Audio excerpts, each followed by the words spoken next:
Let's get right to Bill Simon, former Walmart U.S. CEO. Bill, you know the consumer as well as anyone else. You understand what's happening with retail at this point.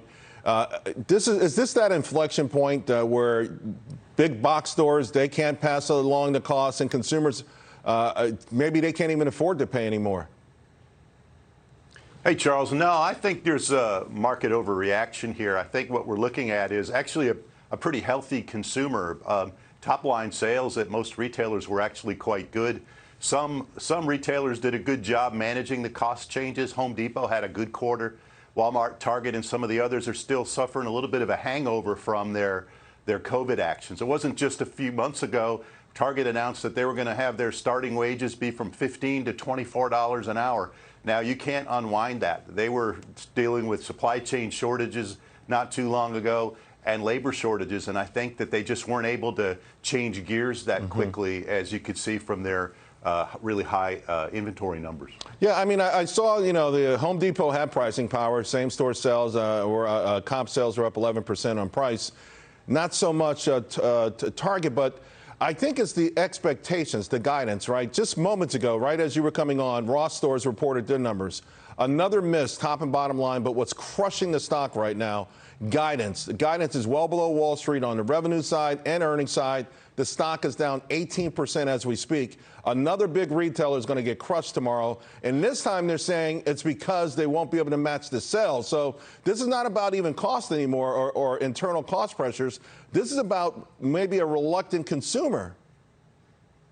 No, I don't think so, Charles. I think if you look at the real detail in it, food and discretionary purchases are still staying pretty robust. The retailers like Ross and Kohl's particularly, they were struggling before they went into this. I think as long as the top lines at retailers like Walmart and Target stay healthy, I think we're going to be okay. When it comes to real wages, real purchasing power, and all of these things, because we know nominally wages have gone up, it's been a real good period, but it's all eaten up by inflation. And almost everyone on Wall Street sees the inflation issue lingering well into next year. Maybe it comes down a little bit. Maybe we're at the peak, but it doesn't mean it comes down quickly. Can the U.S. consumer hang in there, particularly the bottom half of the household incomes? I hear this number, this $2 trillion, $2.5 trillion in excess savings. It's not distributed evenly, though, is it? No, of course it's not. And I think the real thing to look towards is employment. And there were some jobs numbers that came out this morning that weren't great. But as long as the unemployment rate stays robust and people are employed with the wages that are being pushed through because of the demand side, the labor demand side, I think we're going to be okay. If we start seeing jobs shed at really large numbers, I think we'll start running a risk. Yeah, I'm a little worried about that, too. The Philly Fed report today was really scary. That employment part was cut in half. I got less than a minute to go.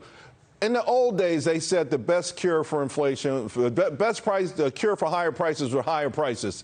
That doesn't seem to work anymore. Do we just have to ride this out? I mean, or do we need the Fed to come in and almost break this economy to break this fever?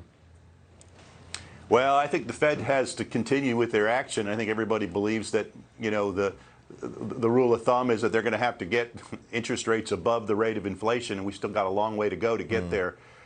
Whether the consumer can withstand that, I think, depends on jobs. If they can keep their jobs and the wages hold, and they seem to be, I think we'll be okay. All right. Always appreciate your expertise on this, particularly in these times, because this is a top story. Thank you so much, Bill.